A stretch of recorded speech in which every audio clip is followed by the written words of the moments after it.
اعوذ باللہ من الشیطان الرجیم بسم اللہ الرحمن الرحیم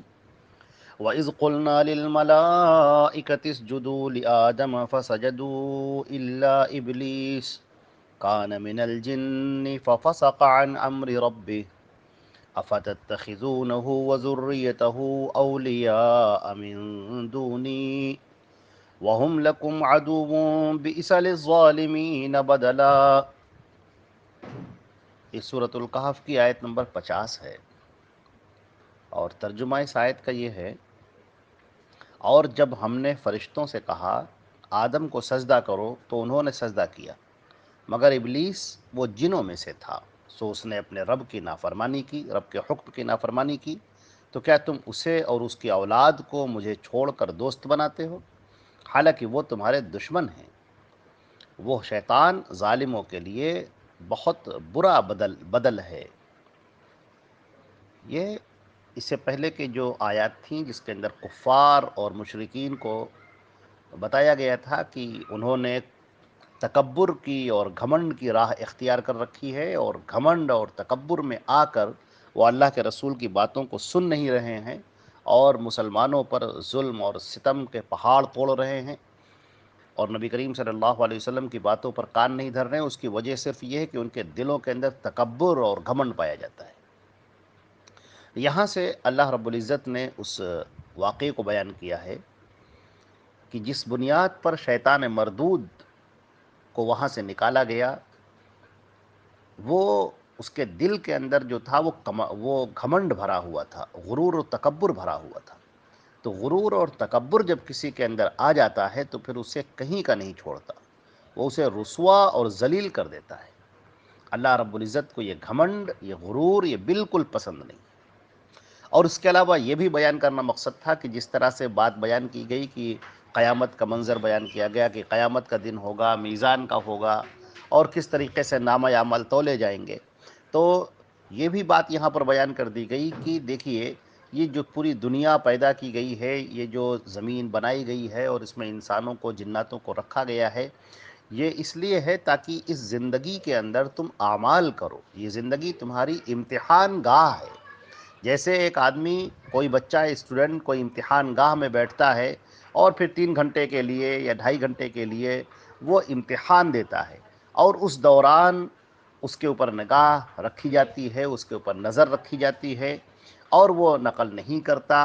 اور اپنی کاپی کے اوپر جو بھی اس کی سمجھ میں آتا ہے وہ لکھتا ہے، اور اس کے بعد جو اس نے کاپی میں لکھا ہوتا ہے اس بنیاد پر اس کے ساتھ میں پھر فیصلہ کیا جاتا ہے کہ وہ پاس ہوگا یا فیل ہوگا۔ اسی طریقے سے یہ جو دنیا بنائی گئی ہے، یہ تمہارے لیے ہمیشہ کی رہنے کی جگہ نہیں ہے، بلکہ یہ ایک امتحان گاہ ہے۔ تم ایگزامینیشن ہال کے اندر بیٹھے ہوئے ہو، اور یہاں پر تھوڑی مدت تم کو دی گئی ہے۔ اس مدت کے اندر تم کو تمہاری زندگی کا جو ورق سادہ ہے، اس کے اوپر تمہیں اعمال کے ذریعے سے تحریر کرنا ہے۔ اب وہ اچھے اعمال تحریر ہوتے ہیں یا برے اعمال تحریر ہوتے ہیں، اب جب تمہاری موت ہو جائے گی، یعنی جب تم کو یہاں سے بلا لیا جائے گا،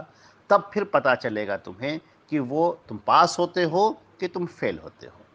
یہ تم نے زندگی اچھی بنائی یا تم نے بری بنائی۔ تم کو بلندیاں عطا کی جائیں، نعمتیں عطا کی جائیں، انعام عطا کیا جائے، یا تمہیں سزا دی جائے اور تمہارے جو ظالمانہ طریقہ رہا ہے اس کے اوپر تمہاری گرفت کی جائے۔ تو یہ زندگی بالکل اسی طرح سے ہے۔ اور اس کی شروعات کہاں سے ہوتی ہے؟ اس کی شروعات یہاں سے ہوتی ہے کہ اللہ نے حکم دیا سارے فرشتوں کو، اور اس وقت جو ابلیس ہے وہ بھی ان میں شامل تھا، صف ملائکہ میں شامل تھا، عبادت گزار تھا، تو اس حکم کا وہ بھی مخاطب تھا۔ اللہ نے حکم دیا کہ تم سب سجدہ کرو آدم کو، تو سب نے سجدہ کیا، سارے فرشتے سجدے میں گر گئے، کیونکہ فرشتے تو نافرمانی کرتے ہی نہیں ہیں، ان کی جبلت ہی میں نہیں ہے، ان کی فطرت میں نہیں ہے نافرمانی کرنا، لا یعصون اللہ ما امرهم، وہ نافرمانی کرتے ہی نہیں ہے، لیکن شیطان مردود نے سجدہ کرنے سے انکار کر دیا۔ تو اللہ کے حکم کا انکار کرنا یہ شیطان مردود کی طرف سے پایا گیا، اور اس کا گھمنڈ تھا، اس کا غرور تھا، جس نے اسے یہ عمل کرنے پر آمادہ کیا۔ اللہ رب العزت نے اس کو وہاں سے بھگا دیا، وہ رائندہ درگاہ ہو گیا، وہاں سے اسے نکال دیا گیا۔ تو اس نے ایک قسم کھائی کہ وہ اولاد آدم کو گمراہ کر کے رہے گا۔ جو بھی اللہ کی طرف آگے بڑھے گا، جو بھی اللہ کا تقوی اختیار کرنا چاہے گا، جو اللہ کو اپنا دوست بنانا چاہے گا، جو اللہ کی رضا حاصل کرنا چاہے گا، شیطان اس کے راستے میں بیٹھ جائے گا اور اس کو ہر طریقے سے گمراہ کرے گا، اس کے ذہن میں وسوسہ ڈالے گا، اس کے ذہن میں شکوک شبہات ڈالے گا، اس کو نیک کاموں سے دور رکھے گا، اس کو برائیوں کے اندر ملوث کرے گا۔ یہ شیطان مردود نے قسم کھا رکھی۔ تو اب طریقہ یہ ہونا چاہیے مومنین کا کہ اللہ نے جو حکم دیا ہے، اپنے رسول کے اوپر جو اس نے پیغام نازل کیا ہے، اور رسول کے ذریعے سے جو حکم دیا ہے اپنے بندوں کو، سارے بندے اس کے حکم کو بجا لائیں اور شیطان مردود کے راستے پر نہ چلیں، اس کے بہکاوے میں نہ آئیں۔ وہ لوگوں کو گمراہ کرتا ہے، اس کی گمراہی سے چوکن نہ رہے اور اللہ اور اس کے رسول کی اطاعت کرے۔ وَمَن يُطِعِ اللَّهَ وَرَسُولَهُ فَقَدْ فَازَ فَوْزًا عَظِيمًا۔ اور جس نے اللہ کی اور اس کے رسول کی اطاعت کر لی تو بہت بڑی کامیابی اسے مل گئی، بہت بڑی کامیابی۔ وہ اپنے امتحان میں کامیاب ہو گیا، اس کا دنیا میں آنا کامیاب ہو گیا، اس کا اس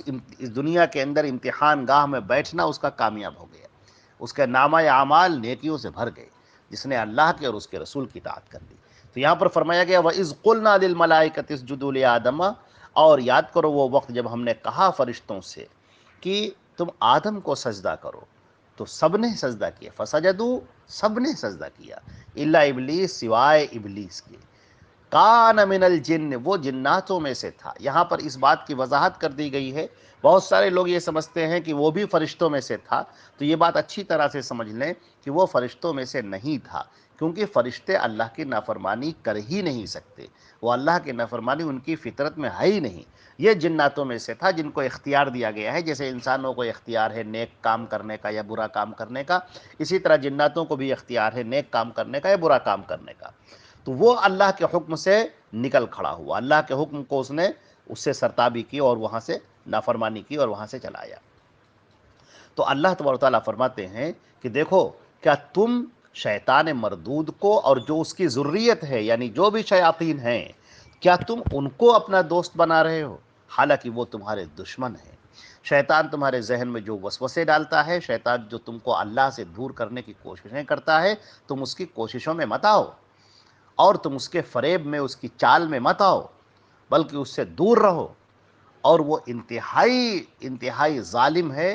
اور انتہائی غلط کار ہے، اور اس کا کام یہ ہے، وہ اس بات پر خوش ہوتا ہے جب وہ اولاد آدم کو نقصان پہنچا دیتا ہے۔ جب وہ دیکھ لیتا ہے کہ اولاد آدم کفر میں پڑ گئی، شرک میں پڑ گئی، تو اس کو بڑی خوشی ملتی ہے۔ جب وہ دیکھتا ہے کہ اللہ کے بندے اللہ سے دور ہیں، اس کی نمازوں سے دور ہیں، عبادت سے دور ہیں، اللہ کے حکم کو نہیں مان رہے ہیں، تو بہت خوش ہوتا ہے اور اس کے کلیجے میں ٹھنڈک پڑ جاتی ہے، اور بندے کو وہ شرک پر آمادہ کر لے جائے، کفر پر آمادہ کر لے جائے، بہت خوش ہوتا ہے۔ لہٰذا تم ان شیطان کی چالوں میں مت آؤ، اس کے فریب میں مت آؤ، وہ تمہارا کھلا ہوا دشمن ہے، وہ تمہیں کبھی صحیح راہ نہیں دکھائے گا، تمہیں غلط راہ پر لے کر چلے گا۔ تمہارے صحیح راہ دکھانے کے لیے محمد رسول اللہ صلی اللہ علیہ وسلم کو رسول بنا کر بھیجا گیا ہے۔ تم ان کی باتوں کو مانو، تم ان کے حکم کے آگے اپنے آپ کو سر تسلیم خم کر دو، تم ان کی بات مانو، اور تمہارے نبی نے صلی اللہ علیہ وسلم، اللہ کے رسول صلی اللہ علیہ وسلم نے جو بھی کہا ہے اس بات کو تسلیم کرو، اس پر اطاعت کرو اور بات مانو، اللہ اور اس کے رسول کی اطاعت کرتے ہوئے آ جاؤ۔ تمہارا جب خاتمہ ہو تو اللہ اور اس کے رسول کی اطاعت کرتے ہوئے ہو، تو تم کامیاب ہو جاؤ گے۔